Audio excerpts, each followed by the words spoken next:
చాలా స్పష్టంగా చెప్తున్నాడు. జగత్తును అందలి సమస్తమును నిర్మించిన దేవుడు తానే ఆకాశమునకును భూమికిని ప్రభువై ఉన్నందున. గాడ్ ఈజ్ ద క్రియేటర్, సృష్టికర్త. గాడ్ ఈజ్ ఇటర్నల్, నిరంతరం ఉండేవాడు. God is self existing, స్వయంభవుడు.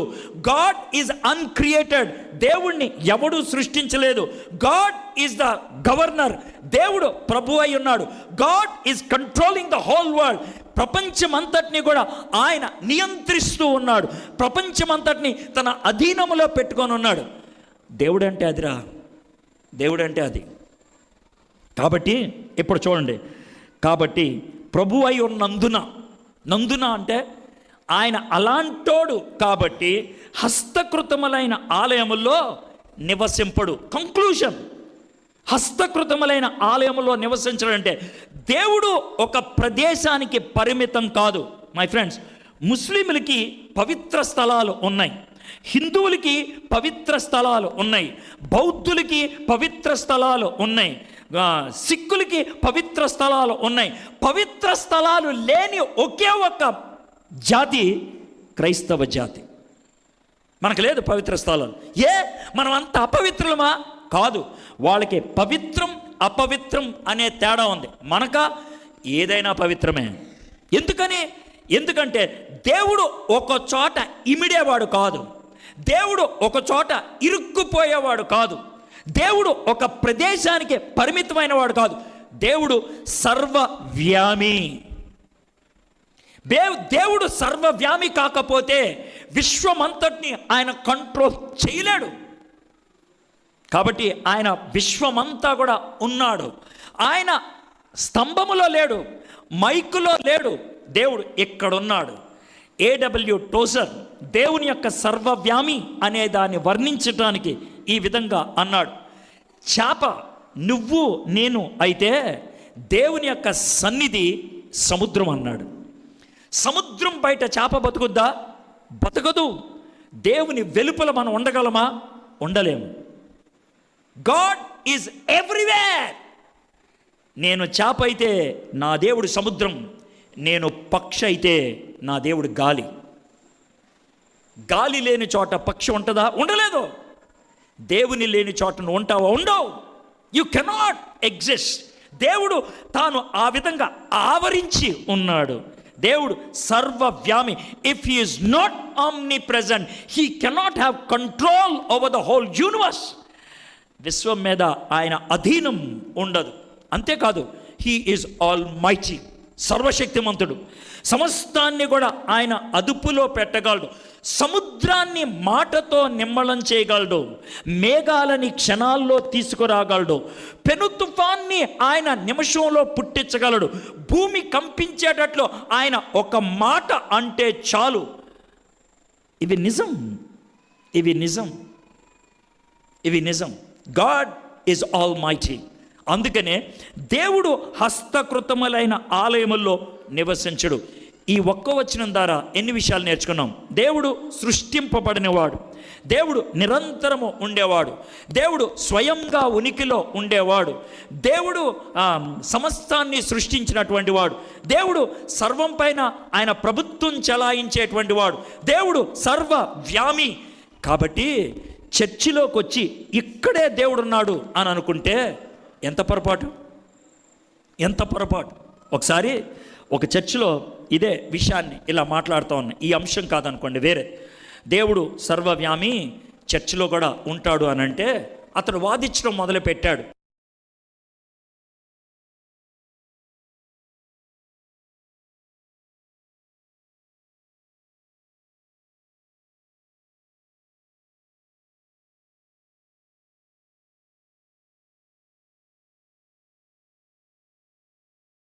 వెళ్ళటం జరుగుద్ది. ఆయన అప్పుడే ప్రార్థన చేయటం మొదలుపెట్టాడు. ఒక అమ్మాయి ఈ అని అరిచి కింద పడింది. చర్చిలోనే ఉంది ఆ అమ్మాయి, పడిపోయింది. నేను అప్పుడు అన్నాను, బాబు అదేంటన్నా? సార్ ఈ అమ్మాయి ఇప్పుడు దాకా చర్చిలో కూర్చుంది సార్. కరెక్టే, ఆ అమ్మాయి కూర్చోలా, ఆ అమ్మాయితో పాటు సాతానుడు కూడా కూర్చున్నాడు. అర్థమైందా? దేవుని సన్నిధిలో సాతానుడు ఉండడు అని అనుకోవద్దు. నువ్వు అనుమతిస్తే నీ నెత్తి మీద ఎక్కి కూర్చుంటాడు, దేవుని పక్కనే ఉంటావు. ఇస్కరియోతు యోధా ఎక్కడున్నాడమ్మా? కరెక్టే సార్, యేసుప్రభు పక్కనే ఉన్నాడు. సాతానుడు ప్రవేశించాడు. యేసుప్రభే చెప్పాడు సార్ సాతానుడు మరి ఇంకే మరి యేసు ప్రభు దగ్గరికి సాతాను వచ్చి ఈ రాళ్ళు రొట్టె చేసుకో అన్నాడా? అవును సార్ అన్నాడు సార్. అప్పుడు మరి ఎదురు బదురు ఉండాలి కదా. కరెక్టే సార్. నీకు అర్థమైందా? ముందు ఎందుకు ఈ భయం పెడుతున్నానంటే, అమ్మ చర్చిలోకి వచ్చాను నాకేం బయలుదేరలే అనుకోవద్దు. ఎక్కడ కూడా దెయ్యం పట్టుది నీకు. నేను రివర్స్ చెప్తున్నా. అమ్మ చర్చిలోకి వచ్చేసా నాకు ఇంకేం కాదులే అని అనుకుంటే ఎక్కడ కూడా నీకు దెయ్యం పట్టుది. మోహం అనే దెయ్యం ఎక్కడ పట్టొచ్చు? పక్కోడి చీర చూసి నాకు కూడా ఆ చీర కావాలనే వ్యామోహం పట్టొచ్చు ఇక్కడే కదా. ఇప్పుడు దాకా బాగానే ఉంటారు ఇంట్లో. ప్రభా నీకు స్తోత్రం, మందిరానికి వెళ్తాను, నాతో మాట్లాడు ప్రభా అని అడుగుచ్చా. అక్కడికి వచ్చి ఆవిడ టింగు రంగుని వచ్చి ఓ పాట పాడుతుంది. ఆ చీర నాకుంటేనా బస్ అయిపోయింది. దెయ్యం కాదు, దెయ్యం కదా. దెయ్యం అంటే ఏదో రెండు కొమ్మలు అని అంటే కాదు, అదొకటే కాదు, ఇది కూడా దెయ్యమే. అర్థమైందా? మీరు ఇది దెయ్యం కాదు అనుకుంటున్నారు. కాబట్టి మీకు చెప్పేది ఏంటంటే, మందిరంలో దెయ్యం ఉంటాడు, మీ బాత్రూంలో దేవుడు ఉంటాడు. అది కాంట్రాస్ట్. మీ బాత్రూంలో దేవుడు ఉంటాడు, బాత్రూంలో ఉంటాడు దేవుడు ఉంటాడు. God is everywhere. నేను ఇంజనీరింగ్ చదువుతున్నప్పుడు 8 నెలలు నా రూమ్మేట్ ఒక ముస్లిం ఉండేవాడు. అయితే నేను అప్పుడు మారుమనసు పొందాను కాబట్టి వాడితో ఎక్కువ వాదించేవాడిని కాదు. ఆడి దారి నాడు నమాజ్ చేసుకునేవాడు, నా దారి నేను బైబిల్ చదువుకొని ప్రార్థన చేసుకునేవాడిని. వాడు నన్ను ఏమనేవాడు కాదు, నేను వాడిని ఏమనేవాడిని కాదు. చదువు గురించి మాట్లాడుకునేవాళ్ళం, కొద్దిసేపు అయ్యి కబుర్లు ఆడుకునేవాళ్ళం. బూతులు గీతులు ఆడేవాడు కాదు. నేనున్నప్పుడు నేను ఆడుతూ అనేవాడిని కాదు, నాకు అలవాట్లేదు కాదు, బాగుండేది. అయితే నేను ప్రతి బుధవారం బైబిల్ స్టడీకి వెళ్తాను, అది వాడికి తెలుసు. అయితే ఒక బుధవారం నాకు బాగా టైర్డ్ అయి నిద్రపోతున్నా, 4:45 అయింది. వాడు గబగబా లేపాడు. రే లెగరా అన్నాడు. ఏంట్రా లేపా, కొంచెం తలనొప్పుకుందని పడుకున్నాం. రే వాడు బుధవారం బైబిల్ స్టడీ ఉంటుందా నీకు? ఓ కరెక్టే కదా. లేచి కొంచెం మొహం అయి కడుక్కొని, తలనొప్పుకుంది కదా, షర్ట్ అయి మార్చుకొని వెళ్దాం అనేసి బైబిల్ ఇలా సంకలో పెట్టుకొని, అర్థమైంది, బైబిల్ ఇట్లా సంకలో పెట్టుకొని బాత్రూమ్కి వెళ్ళాలనిపించింది. మాకు రూమ్స్ ఉంటాయి, బయట బాత్రూమ్లు ఉంటాయి. బాత్రూంలోకి ఇలాగ బైబిల్ ఎలాగ ఉంది, బాత్రూంలోకి వెళ్ళిపోయాను. వచ్చేటప్పటికి బయట నుంచొని ఉన్నాడు. ఎలాగా వాడు లుంగి ఇలా పైకి కట్టుకొని ఇలా నుంచొని ఉన్నాడు. నుంచొని రాయ్ అన్నాడు. ఏమైందిరా అన్న, నీకు బుద్ధి ఉందా లేదా అన్నాడు. ఏమైందిరా అన్న, పవిత్రమైన బైబిల్ పట్టుకొని బాత్రూంలోకి వెళ్తావా అని అన్నాడు. నేను అప్పటికి దేవుడికి చాలాసార్లు ఓ విషయం అడిగాను, ప్రభా వీడితో నేను ఎక్కువసేపు మాట్లాడకూడదు, ఒక్కసారి మాట్లాడతా బుల్లుడి దిగాలి, కరెక్ట్గా మూమెంట్ నాకు ఇవ్వు, కరెక్ట్గా మూమెంట్ నువ్వు, ఆ విధమైన జ్ఞానాన్ని నువ్వు. వీడికి రోజు మాట్లాడి తలనొప్పి. కాబట్టి నేను మామూలుగా రోజు ప్రార్థన చేస్తా, ఒక్కసారి మాట్లాడితే పనే పోవాలి ప్రభా అని ఇప్పుడు చేసేవాడిని. సడన్గా గుర్తొచ్చింది, మేబీ ఇదే మూమెంట్ ఏమో అని. అరే ఇదే బైబిల్ చూపించి ఇది పవిత్రమైందంటావా అన్న. బైబిల్ చూపించండి, ఇది పవిత్రమైందంటావా అన్న. పవిత్రమైన బైబిల్ పట్టుకుని బాత్రూంలోకి వెళ్ళాడు అన్నాడుగా, అందుకే మళ్ళీ తిరిగేశాడుగా, ఇది పవిత్రమైందంటావా అన్న. అంటే వాడికి ఏం చెప్పాలో అర్థం కాల, ఎందుకంటే 2 జవాబులు చెప్పాలాడు. అయితే అవుననాలి, లేకపోతే కాదనాలి. కాదన్నాడు అనుకో ఇప్పుడు దాకా అరిచింది వేస్ట్. అవునన్నాడు అనుకో, అవునా ధర మన ఇద్దరం కలిసి చూద్దాం అంటారు కదా. ఏ విధంగా అవునన్నా కాదన్నా ఇరకాటంలో ఉంటాడు వాడు. అలా చూస్తూ ఉంటే సరే నేను బైబిల్ స్టడీకి వెళ్ళి వస్తా, అది ఆలోచించాను. వాడు వచ్చేటప్పటికి జుట్టు పీక్కొని మంచం మీద కూర్చొని ఉన్నాడు 2 గంటలు. ఏం చేయాలో అర్థం కావట్లా. ఏంద్రా అట్లా ఉన్నావు, మెస్కెళ్ళి వచ్చావన్నా. తినబుద్ధి అవ్వట్లేదురా. దారా అన్నం తిందాం అని అంటే, లేదురా అది నువ్వు అడిగిన దానికి నాకు పిచ్చెక్కిపోతుందంటే, పెద్ద విషయం కాదురా. ఏంట్రా అంత ఈజీగా, అది పెద్ద విషయం కాదురా, నేను అడిగిన ప్రశ్నకి చాలా ఈజీగా జవాబు చెప్పచ్చు. ఏంటి నువ్వు జవాబు చెప్పు, అప్పుడు నేను తింటా అన్నాడు. అని చెప్తాను రా అన్న, కూర్చో అన్న. అరే నీకు నాకు గొడవ లేకుండా ఉంటా చెప్తాను. నువ్వేమని నమ్ముతావు అంటే అల్లా వస్తాడని నమ్ముతావు, అదే మహమ్మద్ వస్తాడని నమ్ముతావు. నేనేం నమ్ముతానంటే యేసుప్రభు మళ్ళీ వస్తాడని నమ్ముతావు. నువ్వైనా నేనైనా ఇంకోటి నమ్ముతాం, ఆయన చెప్పా పెట్టకుండా వస్తాడని, ఎప్పుడైనా రావచ్చని. ఇది మనకున్న నమ్మకం.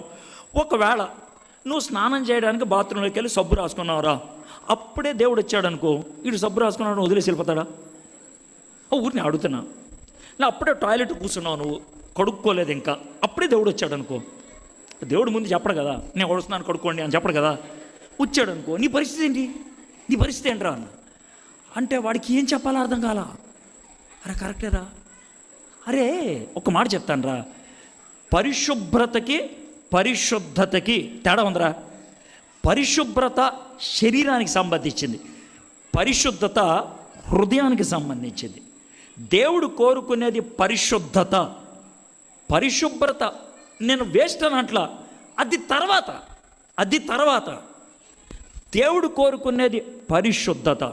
దేవుడు బాత్రూంలో కూడా ఉంటాడు రా, మనతో బాత్రూంలో కూడా ఉంటాడు. ఆ మాటకి వాడు ప్రభువుని అంగీకరించి ఆ రోజు రాత్రి 11 గంటలకు ప్రార్థన చేశాడు.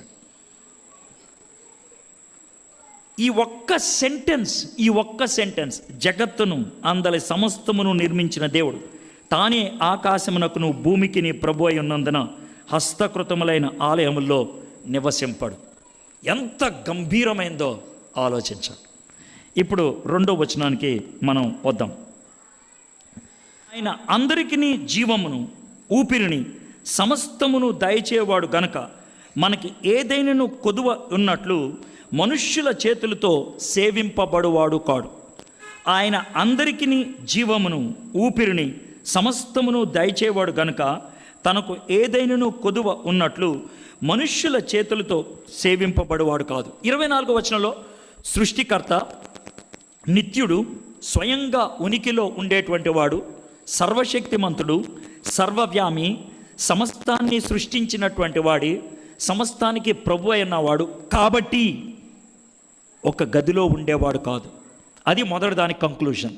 కాబట్టి ఇక్కడే ఉన్నాడు దేవుడు, అక్కడే ఉన్నాడు దేవుడు అనొద్దు. ఇది మొదటిది. రెండోది, ఆయన అందరికీ జీవమును ఊపిరిని సమస్తమును దయచేవాడు గనక తనకు ఏదైనా కొదువు ఉన్నట్లు మనుష్యుల చేతులతో సేవింపబడువాడు కాడు. ఆయన అందరికీ జీవమును ఊపిరిని సమస్తమును దయచేవాడు. నేను ఎవరికైనా 10 రూపాయలు ఇవ్వాలంటే ముందు నా దగ్గర 10 రూపాయలు ఉండాలి, లేకపోతే ఇవ్వలేను కదా. దేవుడు జీవాన్ని ఇవ్వాలంటే ఆయన జీవము కలిగిన వాడై ఉండాలి, ఆయన జీవమై ఉండాలి. దేవుడు జీవము కలిగినవాడు, జీవమై ఉన్నవాడు. ఇది చాలా స్పష్టంగా అర్థమవుతుంది. ఆయన సమస్తానికి జీవాన్ని ఇచ్చేవాడు. ఆయన అందరికీ జీవమును ఊపిరిని సమస్తమును. 3 విషయాలు చెప్తున్నాడు. జీవం అంటే ఏంటి, ఊపిరి అంటే ఏంటి, సమస్తం అన్నప్పుడు ఆయన ఉద్దేశం ఏంటి? జీవం, నన్ను నడిపించేది జీవం, నాకు కదలికలు కలిగించేది జీవం. జీవం లేకపోతే ఊపిరి వేస్ట్, జీవం లేకపోతే ఊపిరి వేస్ట్. చచ్చిపోయిన వాడికి ఆక్సిజన్ ఇక్కడ పెడితే పనిచేస్తుందా? చెయ్యదు. Living being can breathe. జీవిస్తున్న వాడికి ఊపిరి కావాలి. కాబట్టి ముందు జీవం, దాంతో స్టార్ట్ చేశాడు. ఆయన నాకు లైఫ్ ఇచ్చాడు. నీకు ఇచ్చాడా లైఫ్? నాకు ఇచ్చాడా లైఫ్? ఇది మన ప్రశ్న. ప్రపంచంలో దేవుడు సృష్టించిన వాటిలో ప్రత్యేకమైనటువంటి సృష్టి మానవుడు. ఎందుకంటున్నాను మానవుడు ప్రత్యేకమైన సృష్టి అని? ఈ విశ్వం చాలా పెద్దది, చాలా పెద్దది. ఆకాశములో అంతరిక్షములో ఉన్నటువంటి ఆ రకరకాలైనటువంటి గ్రహాలు చాలా పెద్దవి. ఎంత పెద్దవి అంటే సెకండ్కి ఒక గ్రహాన్ని లెక్క పెడితే, సెకండ్కి ఒక చుక్కను లెక్క పెడితే, ప్రపంచంలో మనకి తెలిసినటువంటి చుక్కలన్నీ లెక్క పెడతానికి 26,000 సంవత్సరాలు పడుతుందంట, సెకండ్కి ఒకటి లెక్క పెడితే. అంత పెద్ద విశ్వాన్ని కలుగును కాక అంటే సెకండులో అయిపోయింది. ఈ భూమి మీద 14,000 రకాలైనటువంటి జంతువులు ఉన్నాయి. రకాలు అని అంటే కుక్క ఒక రకం, దాంట్లో బోల్డ్ జాతులు ఉంటాయి. రకాలు 14,000. 14,000 రకాలైనటువంటి జంతువులు ఉన్నాయి. కలుగునుగాక అంటే కలిగాయి. 144,000 రకాలైనటువంటి చెట్లు ఉన్నాయి. కలుగునుగాక అంటే కలిగిపోయాయి. అయితే మనుషుణ్ణి కలుగుగాక అంటే అవ్వలేదు. మనిషిని తయారు చేయడానికి టైం పట్టింది. ఆయనకి మట్టిని తీసుకొచ్చాడు, దాంట్లో ఉన్న రాళ్ళు తీసి పడేశాడు, దాంట్లో నీళ్లు కలిపాడు, ముద్ద చేశాడు, బొమ్మ చేశాడు. ఎంత టైం పట్టిందో, బొమ్మ చేశాడు. తన చేతులతో ఒక ఆకారాన్ని ఇచ్చాడు. ఆ ఆకారానికి నాసికా రంధ్రాలు పెట్టాడు. దాంట్లో ఆయన ఊదితే జీవము, ఊపిరి తనలోకి వెళ్ళాయి. దేవుడు ఆదామును సృష్టించడానికి టైం పట్టింది, అవ్వను సృష్టించడానికి టైం పట్టింది. అయితే మీరు అనొచ్చు, సార్ ఆదాము అవ్వని సృష్టించడానికి టైం పట్టిందని. ఆదాముని అవ్వని ఒక్కొక్కరిని సృష్టించడానికి గంట పట్టిందా, పూట పట్టిందా, రోజు పట్టిందా? అయి ఉండొచ్చు. కానీ నిన్ను తయారు చేయడానికి 9 నెలల 15 రోజులు పట్టింది. నిన్ను తయారు చేయడానికి 9 నెలల 15 రోజులు పట్టింది. నీ మీద ఎంత వెచ్చించాడో చూడు ఆయన, నీ మీద ఎంత సమయాన్ని కేటాయించాడో చూడు. ఆయన నిన్ను వ్యక్తిగతంగా తయారు చేశాడు. ఊరుకోండి సార్, నాతో పాటు పుట్టిన వాళ్ళు ఆ రోజు కొన్ని వేల మంది ఉన్నారు సార్. అయ్యుండొచ్చు. నిన్ను వేరుగా చేశాడు. నీలాంటి వాడు, నీలాంటిది ఈ ప్రపంచంలో మరొకటి లేదు. నీకున్న ఏలుముద్ర ఈ విశ్వంలో ఎవరికీ లేదు. నీకున్న కనుపాప ఈ విశ్వంలో ఎవరికీ లేదు. You are unique. దేవుడు నిన్ను చేశాడు. నా సృష్టికర్త ఆయన. దేవుడు ప్రపంచాన్ని సృష్టించాడు అనేది బయట నుంచి మాట్లాడితే, దేవుడు నన్ను సృష్టించాడు. నా జీవితం ఆయన కలిగిస్తే వచ్చింది. ఇంకేమన్నాడు? జీవమును, ఊపిరి. ఈ ఫ్యాన్ తిరుగుతుందా? అది తిరుగుతుందా? ఫ్యాన్ తిరుగుతుందా? చూడండి, తిరుగుతుందా? పనికిమాలిన ఫ్యాన్ అదే. చెప్పండి, అది పనికిమాలిన ఫ్యానా సార్? పనికిమాలిన ఫ్యాన్ తిరగట్లేదు. తిరుగుదా? ఏం చేస్తే తిరుగుతుంది సార్? స్విచ్ చేస్తే తిరుగుద్దా అంట. ఒకసారి వేయండి సార్, ఈ ఫ్యాన్ ఒకసారి వేయాలి. ఎవరైనా సార్ ఈ ఫ్యాన్ ఒకసారి వేయాలి. మీరు చూస్తే అర్థం అవుద్ది. ఈ ఫ్యాన్ ఒకసారి వేయాలి. ఫ్యాన్ ఒకసారి. తమ్ముడు త్వరగా పరిగెత్తు.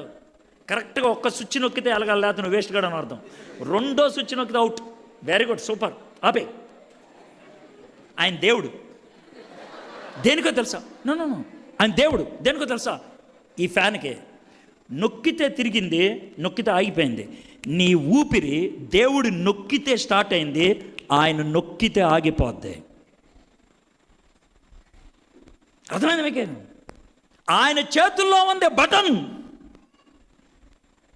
ఆయన నొక్కితే ఆరంభమైంది, ఆయన నొక్కితే ఆగిపోతుంది.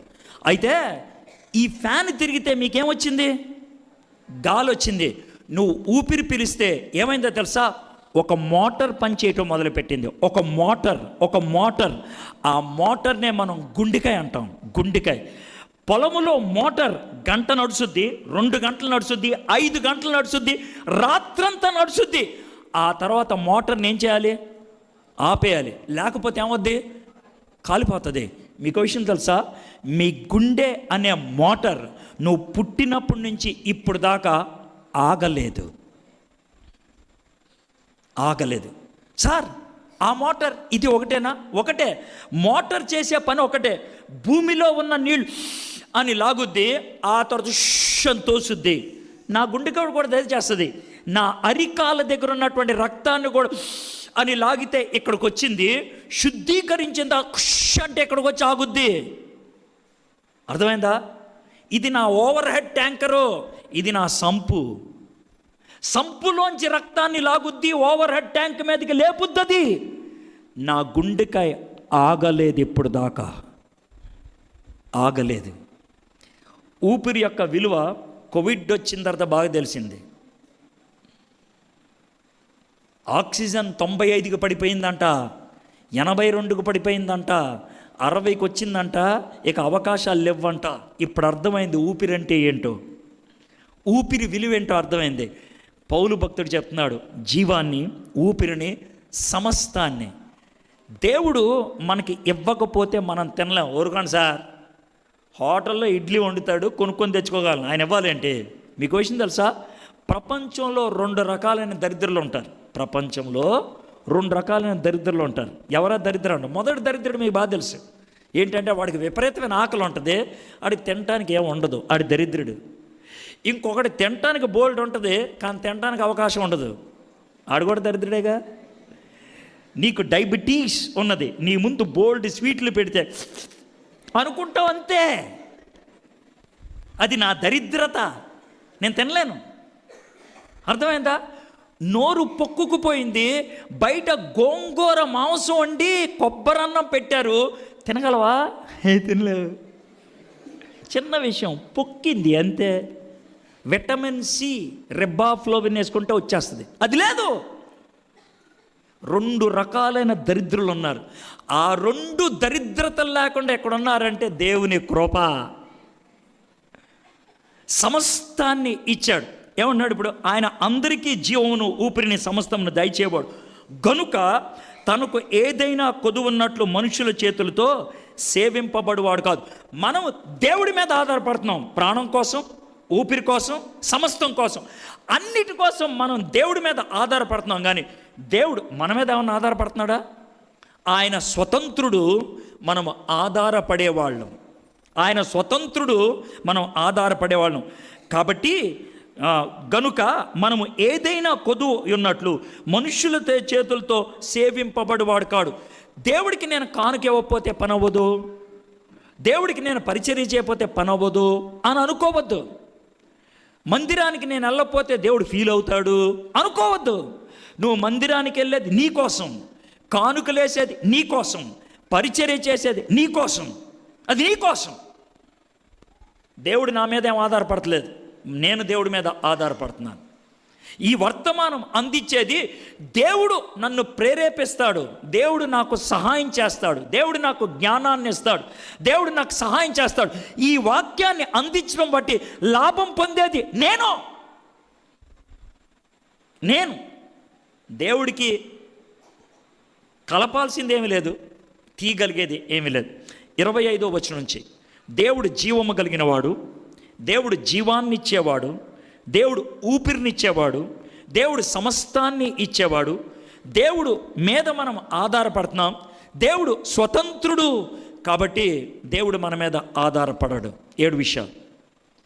24వ వచనం 7 విషయాలు, 25వ వచనం 7 విషయాలు. ఇప్పుడు మనం ఇదే స్పీడ్లో వెళ్తే రేపు దాకా మాట్లాడాల్సి వస్తే ఇంకొంచెం స్పీడ్ వెళ్ళిపోతాను. 26, 27 కలిపి చెప్తాను. మరియు యావత్ భూమి మీద కాపురముండుటకు ఆయన ఒకరి నుండి ప్రతి జాతి మనుషులను సృష్టించి, వారు ఒకవేళ దేవుని తడువులాడి కనుగొందిరేమో అని తన్ను వెదుకు నిమిత్తము నిర్ణయ కాలమును వారి నివాస స్థలము యొక్క పొలిమేరలను ఏర్పరచును. ఆయన మనలో ఎవనికిని దూరముగా ఉండువాడు కాదు. 28 వచనం, మనం ఆయన యందు బ్రతుకుచున్నాము, చెలించుచున్నాము, ఉనికి కలిగి ఉన్నాము, అటువలే మనం ఆయన సంతానమని మీ కవీశ్వర్లో కొందరు చెప్పుచున్నారు. మరియు యావత్ భూమి మీద కాపురం ఉండుటకు ఆయన ఒకని నుండి ప్రతి జాతి మనుషులను సృష్టించను. దేవునికి ఒక ప్రణాళిక ఉన్నది. God has a plan. ఆయన ఆషామాషిగా చేసేవాడు కాదు, గుడ్డొచ్చి చేలో పడినట్లు చేసేవాడు కాదు. ఒక ప్రణాళిక ఉన్నది.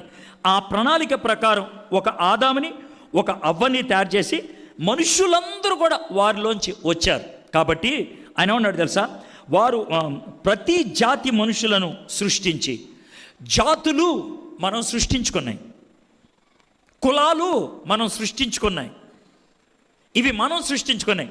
కానీ దేవుడు ఏమంటాడు తెలుసా, మనిషి నా రూపంలో ఉన్నాడు. వాడు ఆఫ్రికాలో ఉండే నల్లోడైనా, చైనాలో ఉన్నటువంటి పిల్లి కల్లోడైనా, ఇంకా ఏ దేశంలో ఉన్న తెల్లోడైనా, లేకపోతే భారతదేశంలో ఉన్నటువంటి మధ్యస్థుడైనా, ఎవడైనా సరే నా రూపంలో ఉన్నాడు. వీళ్ళందరూ కూడా ఒకడి నుండే వచ్చారు, ఒకడి నుండే. ఇవన్నీ మార్పులు ఎందుకు వచ్చాయి? శీతోష్ణ స్థితిని బట్టి, చుట్టూ ఉన్నటువంటి పరిస్థితులను బట్టి ఇవి వచ్చిన మార్పు అంతే. లోన ఒకటే. ఒకవేళ మెడిసిన్ చదువుతున్నారు అనుకో, మీరు మెడిసిన్ చదువుతుంటే ఈరోజు మనము ఆఫ్రికా వాళ్ళ ఎనాటమీ చదువుతాం, రేపు పొద్దున అంటార్కిటికా వాళ్ళ ఎనాటమీ చదువుతాం అంటాడు ఎవడనా? అండో. భారతీయులు అయితే గుండెకాయ లెఫ్ట్ ఉంటుంది, అమెరికా వాళ్ళు అయితే మోకాల్లో ఉంటుంది అంటాడు ఎవడనా? అండో. ఎవడైనా ఒకటే. అంత దాకేందుకు? భారతదేశంలో భ్రష్టుడు వాడిని దూరంగా పెట్టు అంటాడు వాడు. అయితే వీడికి యాక్సిడెంటే రక్తం కావాల్సి వస్తే ఆ భ్రష్టుడు రక్తం ఇస్తేనే ఏమంటాడు వీడు? చాలా వందనాలండి అంటాడు. ఆ శూద్రుడు రక్తం నాకు ఎందుకు ఎక్కించావు అంటాడు. అండో. ఇప్పుడు మీకు అర్థమైందా? దేవుడు అందరినీ సృజించాడు ఒక జాతి వాళ్ళుగా ఉండాలని. ప్రతి జాతి మనుషులను సృష్టించి ఎందుకు సృష్టించాడు ఆయన?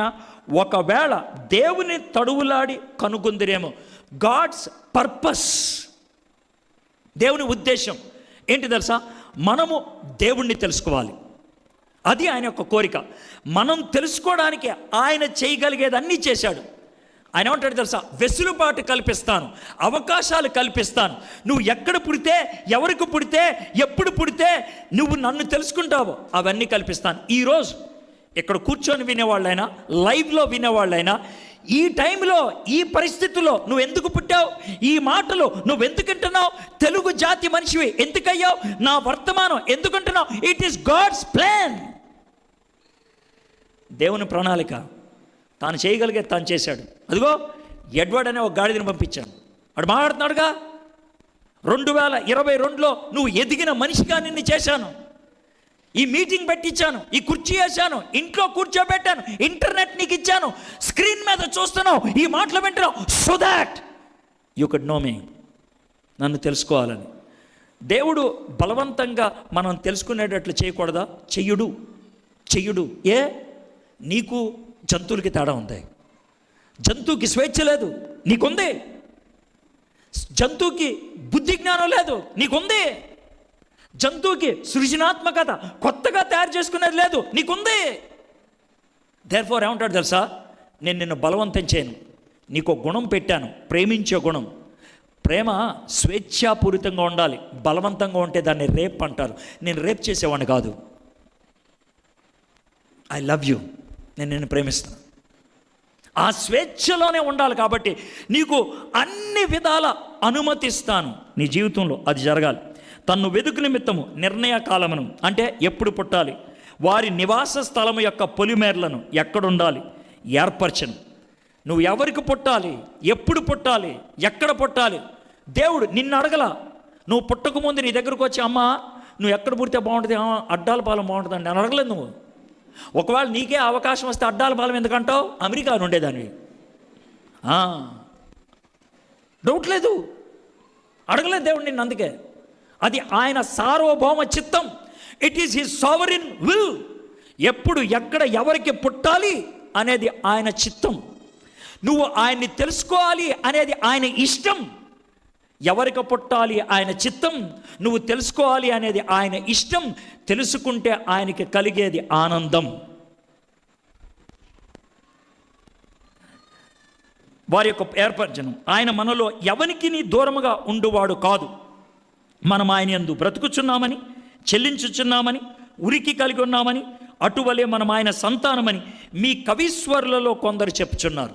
ఫిలాసఫర్లు కదా, ఏమయ్యా నువ్వు చెప్తున్నాయి మా పుస్తకాల్లో ఏమి లేవు అంటారేమో అని 2 కవులు, గ్రీకు కవులు రాసినటువంటి మాటల్ని ఆయన ప్రస్తావిస్తూ, ఇదిగో మీ వాళ్ళు కూడా చెప్తున్నారు కదా, మనందరం కూడా దేవుళ్ళలో ఉండేవాళ్ళమే అని, మనలో ఏ ఒక్కరికి దేవుడు దూరంగా లేడని చెప్తున్నారు కదా. మరి నువ్వు ఆ దేవుణ్ణి ఎందుకు అలా చూడలేకపోతున్నావు? ఎందుకు ఆ విధంగా అనుభవించలేకపోతున్నావు? 25, 26, 27, 28, 24, 25, 26, 27, 28 5 వచనాలు. 5 వచనాల్లో దగ్గర 20 లక్షణాలు ఇచ్చాడు దేవుడి. 20 ఇది దేవుడు అంటే, ఇది దేవుడికున్నటువంటి ప్యాకేజ్. ఆ ప్యాకేజ్ చెప్పిన తర్వాత ఆయన ఏమన్నాడంటే 29వ వచనం, కాబట్టి this is the huge transition. దేవుడు సృష్టింపబడనవాడు కాబట్టి, దేవుడు నిరంతరుడు కాబట్టి, దేవుడు సర్వవ్యామి కాబట్టి, దేవుడు ప్రతిదాన్ని సృష్టించినవాడు కాబట్టి, దేవుడు సర్వజ్ఞాని కాబట్టి, దేవుడు సర్వశక్తిమంతుడు కాబట్టి, దేవుడు జీవమున్నవాడు కాబట్టి, దేవుడు జీవాన్ని ఇచ్చేవాడు కాబట్టి, దేవుడు సమస్తాన్ని అనుగ్రహించేవాడు కాబట్టి, దేవుడు స్వతంత్రుడు కాబట్టి, దేవుడు సార్వభౌముడు కాబట్టి, దేవుడు నా జీవితం పట్ల ఉద్దేశం కలిగినవాడు కాబట్టి, దేవుడు నాతో సంబంధం కలిగి ఉండాలని ఆశపడేవాడు కాబట్టి. ఇన్ని చెప్పిన తర్వాత, కాబట్టి మనము దేవుని సంతానమై ఉండి, మన తండ్రి అయిన మనము దేవుని సంతానమై ఉండి మనుషుల చమత్కార కల్పన వలన మల్చబడిన బంగారమునైనను, వెండినైనను, రాతినైనను, దేవత్వము పోలి ఉన్నదని తలంపకూడదు. వాళ్ళు చాలా విగ్రహాలు తయారు చేసుకున్నాడు. అందుకనే వాళ్ళని డైరెక్ట్గా చెప్పాడు, సృష్టికర్త బొమ్మ ఎలా అవుతాడు, సర్వవ్యామి బొమ్మ ఎలా అవుతాడు, సర్వానికి ఆయన ప్రభువు బొమ్మ ఎలా అవుతాడు, ఎలాగ దాంట్లో ఇమడగలుగుతాడు? ఇవ్వలేడు కదా దేవుడు. ఒకవేళ ఇమిడితే సర్వవ్యామి ఎలా అవుతాడు? ఆయనలో మన ఉనికి ఎలా ఉంటుంది? ఇది ఆయన ఇరకాటంలో పెట్టింది. మై ఫ్రెండ్స్, మీరు బొమ్మలు చేసుకోలేదు నాకు తెలుసు. మీ దగ్గర బంగారపు దేవుడు బొమ్మ లేదు, కానీ మీరు బంగారాన్నే బొమ్మ చేశారు. మీరు తెలియబడని దేవుడికి అని ఒక పీఠం వేయలేదు, ఆ పీఠం మీద మీరే ఎక్కి కూర్చున్నారు. నేను దేవుణ్ణి అని. నేను ఎవరి మాట విన్ను, నేను దేవుణ్ణి. నేను ఎవరు చెప్తే కూడా విన్ను, నేను దేవుణ్ణి. ఇది మీకున్నటువంటి ఆలోచన. అయితే ఇప్పుడు చూడండి 30వ వచనం. ఆ అజ్ఞాన కాలములను దేవుడు చూచి చూడనట్లుగా ఉండెను. ఇప్పుడైతే అంతటను అందరూ మారు మనసు పొందవలనని మనుష్యులకు ఆజ్ఞాపించుచున్నాడు. ఫ్రెండ్స్, మిత్రులారా, అక్కలు, అన్నలు, తమ్ముళ్ళు, చెల్లాయిలు, ఇప్పటిదాకా ఇష్టం వచ్చినట్లు జీవించాము. దేవుడు ఎంత సింపుల్గా రూల్ అవుట్ చేస్తున్నాడు. ఓకే బాయ్, నీకు తెలియదు కదా, ఓకే వదిలే. ఇప్పుడు నేనేంటి నీకు తెలిసింది కదా, ఇప్పుడేంటి నీకు తెలిసింది కదా. నీ ఆలోచన మార్చుకో, నీ వైఖరి మార్చుకో, నీ ప్రవర్తన మార్చుకో, నీకు నా పట్ల ఉండేటువంటి దృక్పథం మార్చుకో. మారు మనసు, మారు మనసు. You change your mind, you change your behaviour, you change your attitude. మార్చుకో. కాబట్టి ఇప్పుడైతే అంతటను అందరూ మారు మనసు పొందవాలని మనుష్యులకు ఆజ్ఞాపించుచున్నారు. సార్, ఈ మాటలు నేను చాలాసార్లు విన్నారు, మరి ఏం చేయమంటారు? Now look at this 31st verse. ఎందుకనగా మారు మనసు ఎందుకు పొందాలి సార్? ఎందుకనగా. పొందకపోతే ఏమవుతుంది సార్? ఎందుకనగా. ఓకే, విన్నాను, నాకు అర్థం కాలేదని నేను కొట్టుపడేశాను అప్పుడు కూడా ఎందుకనగా. నువ్వు జతవేషాలు ఎవరి దగ్గర వేసినా పర్లా, దేవుడి దగ్గర వేయడానికి లేదు. ఎందుకనగా మనుష్యులకు, ఎందుకనగా తాను నియమించిన మనుషుని చేత నీతిని అనుసరించి భూలోకమునకు తీర్పు తీర్చబోయే ఒక దినమును నియమించున్నాడు. హలో, ఇప్పుడు నువ్వు విన్నాగా, తప్పించుకోలేవు. అప్పుడు సార్ నేను ఆ రోజు వినలేదు సార్, దాన్ని నేనేం చేయనురా సార్, ఆ రోజు పక్కమ్మాయి కొంచెం కెలుకుతుంది సార్, అందుకే వినలేదు సార్. సార్ ఆ రోజు ఎవడో చాట్ చేస్తున్నాడు సార్, వినలేదు సార్. కుదరదయా, కుదరదు, కుదరదు. అర్థమైందా? నీ సింగినాదపు కబుర్లు కుదరవాడా? నీకు మొత్తం సెటప్ ఇచ్చా, నీకు వినిపించా, నువ్వు వినలేదనుకో మన వర్డ్ ఫైనల్. నేను సార్వభౌమ అధికారిని, ప్రేమ కలిగిన వాడిని, కృప కలిగిన వాడిని. ఇప్పుడు దాకా అన్నది ఓకే అన్న, ఇప్పుడు మార్చుకో అని చెప్ప. That's my grace. దేవుడు కృప కలిగిన వాడు. That's my love. దేవుడు ప్రేమ కలిగిన వాడు. That's my forgiveness. దేవుడు క్షమించేటువంటి వాడు. That's what God gives an opportunity. అవకాశం ఇచ్చేవాడు. అయితే ఆ అవకాశాన్ని జార విడుచుకుంటే, దాన్ని ఖాతరు చేయకపోతే, దాన్ని పక్కకు పెడితే ఆయన తీర్పు తీరుస్తాడు. మై ఫ్రెండ్స్, మనందరం కూడా నరకానికి వెళ్ళాల్సిన వాళ్ళమే. నేను కూడా, మనందరం నరకానికి వెళ్ళాల్సిన వాళ్ళమే. కానీ నేను వెళ్ళను. ఏ, నువ్వు దిగొచ్చావా? లేదు. నీవు ఎలా వచ్చావు? నేను కూడా అలా వచ్చా. ఏ, నీకేమన్నా ఎక్స్ట్రా ఉందా? ఏమీ లేదు. మరి ఏంటి? ఆయన మాట విని మనసు మార్చుకున్నా. నా భక్తిని బట్టి కాదు పరలోకానికి వెళ్ళేది, నా పుట్టుకను బట్టి కాదు నేను పరలోకానికి వెళ్ళేది. ఆయన మాట విన్నా, ఆయనను నమ్మా, ఆయనను అంగీకరించా, అందుకు పరలోకానికి వెళ్తా. ఒకవేళ ఎవడైనా ఈ మాటలు విన్నవాళ్ళు నరకానికి వెళ్తే, మీరు నరకానికి వెళ్ళేది మీరు చేసిన వ్యభిచారానికి కాదు, మీరు చేసిన దొంగతనానికి కాదు, మీరు చూసిన బ్లూ ఫిల్మ్స్కి కాదు, మీరు చేసిన దరిద్రమైన పనులకు కాదు. మరేంటి? యేసు ప్రభుని తోసి పడేసినందుకు. am I clear? స్పష్టంగా చెప్తున్నా, నరకానికి వెళ్ళేది ఒకే ఒక్క కారణంతో. దేవుడు తాను తన గురించి నీకు చెప్పుకున్నాడు, నువ్వు వినలా. మార్చుకోమని అడిగాడు, నువ్వు మారలా. నాతో సంబంధం కలిగి ఉండు అన్నాడు, నువ్వు ఉండలా. అందుకు నరకానికి వెళ్తాడు. తీర్పు తెలిసిన దాని మీద, తెలియని దాని మీద కాదు. నీకు తెలిసింది దాని మీద తీర్పు ఉంటుంది. ఎందుకనగా తాను నియమించిన మనుషుని చేత నీతిని అనుసరించి భూలోకమునకు తీర్పు తీర్చబోయి ఒక దినమున నిర్ణయించున్నాడు. ఆయన ఎవరు సార్? మృతుల్లో నుండి ఆయన్ని లేపినందున దీన్ని నమ్ముటకు అందరికీ ఆధారము కలుగ చేశాను. యేసయ్య చరిత్రలో పుట్టాడు, యేసయ్య చరిత్రలో చచ్చిపోయాడు, యేసయ్య చరిత్రలో తిరిగి లేచాడు. ఆయన మరణం నా పాపాన్ని కొట్టివేయడానికి, ఆయన పునరుద్ధానం నాకు భరోసా ఇవ్వడానికి, రెండు ఇచ్చాడు. ఇంత చేసిన తర్వాత ఆయన ఏమంటాడు తెలుసా? ఇదంతా చేసి నువ్వు నమ్మకపోతే నీకు శిక్షే, నీకు శిక్షే. 3 రకాలైనటువంటి స్పందనలు వచ్చాయి. కొంతమంది యేసుప్రభుని అంగీకరించేశారు, మరి కొంతమంది బాబు కొంచెం క్లారిటీ కావాలి మళ్ళీ చెప్తావా అన్నారు. మరి కొంతమంది ఈడు చెప్పేదేంటో ఈడికే అర్థం కావట్లా అని వెళ్ళిపోయారు. ఈరోజు ఈ ముగ్గురులో మీరెవరు? ఈ ముగ్గురులో మీరెవరు? యేసుప్రభు దగ్గరికి వస్తారా? నీ జీవితాన్ని మార్చుకుంటారా? మీరు క్రైస్తవులే, అడ్డాలపాలెం జీడిఎం చర్చ్ సభ్యులే. నేనేం కించపరిచి మాట్లాడట్లా, మీకు బైబిల్ తెలియదు అంటలా. కానీ ఈ దేవుడేనా మీరు కొలిచేది?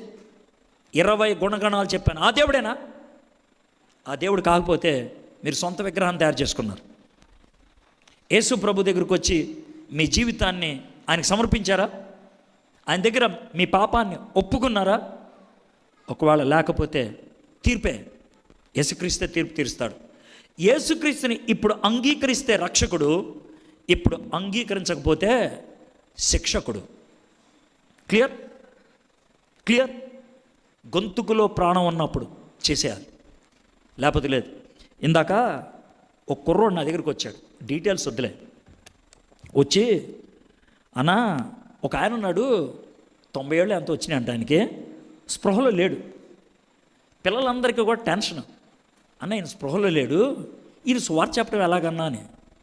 మీకు అర్థమైందండి? ఇప్పుడు అది స్పృహలో లేడు, ఇవి సువార్త చెప్పడం ఎలాగా?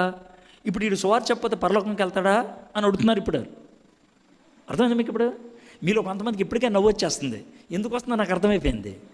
వీడు 90 ఏళ్ళు బతికాడు. 90 ఏళ్ళలో నా ఉద్దేశ ప్రకారం 9 కోట్ల సార్లు ఎన్ని ఉంటాడు సువార్త. ఈ చివరిసారి విన్నందుకు పరలోకం వెళ్ళిపోతాడా? ఇప్పుడు మీకు అర్థమవుతుందా? లాజిక్ ఎక్కడుందా? అర్థమైందా మీకు? అప్పుడు నేను అన్నాను, అయ్యా అమ్మా, రక్షణ అనేది ఎవడికాడు చేసుకోవాల్సిందే. నీ రక్షణ నా చేతిలో లేదు, నా రక్షణ నీ చేతుల్లో లేదు. కాబట్టి ఆడ స్పృహ వస్తే, నువ్వు వాడికి మాట చెప్తే, ఆ మాట వాడికి అర్థమైతే, ఆ మాట వాడు అంగీకరిస్తే, వాడు ప్రార్థన చేస్తే పరలోకంకి వెళ్తాడు. లేకపోతే వెళ్ళడో, లేకపోతే వెళ్ళడో. సార్ ఎలాగంటే ఇప్పుడు ఎలాగనేది ఆడి గురించి కాదు, నీ గురించి. అదేంటి సార్, రేపు పొద్దు నువ్వు స్పృహ తప్పుతావేమో ఎవడో తెలుసు. అప్పుడు నీకు అర్థమైందా? అవ్వకూడదా? రేపు నువ్వు కోమలోకి వెళ్తావేమో ఏ కారణం చేతైనా, అప్పుడు ఏం చేస్తావు? అందుకే ఇదే రక్షణ దినం, ఇదే అనుకూల సమయం. అర్థమైందా మీకు? అర్థమైందా? స్పృహ తప్పిన తర్వాత ఆలోచిస్తానులే, కింద పడిపోయిన తర్వాత ఆలోచిస్తా, చెప్పని నిమిషాలు ప్రభా అంటే పైకి లేపుకెళ్ళిపోతాడులే అని అంటే అంటానికి అవకాశం ఉండదేమో. అర్థమైందా? పాపం ఆ 90 ఏళ్ళు అలాగే అనుకుని ఉంటాడు, చివరిలో ప్రార్థన చేద్దాం అని మనం అంటానికి లేదు. మనవాడికి స్పృహ, ఊపిరి ఆయన చేతిలో ఉందే, స్విచ్ నొక్కేశాడు ఆయన. అర్థమైందా? ఇక మనోడు ఊపిరి ఎక్కడి నుంచి వస్తుంది? రాదు. దేవుడి చేతిలో స్విచ్ ఉంది కాబట్టి ఆయన ఆన్ నొక్కినప్పుడే పని చేయి, లేకపోతే లేదు. మై ఫ్రెండ్స్, యేసు ప్రభువుని అంగీకరించారా? ఒకవేళ ఇప్పుడు చచ్చిపోతే మీరు అడగలుగుతారు? తల ఉంచండి, కళ్ళు మూసుకోండి, చిన్న ప్రార్థన చేసుకోండి.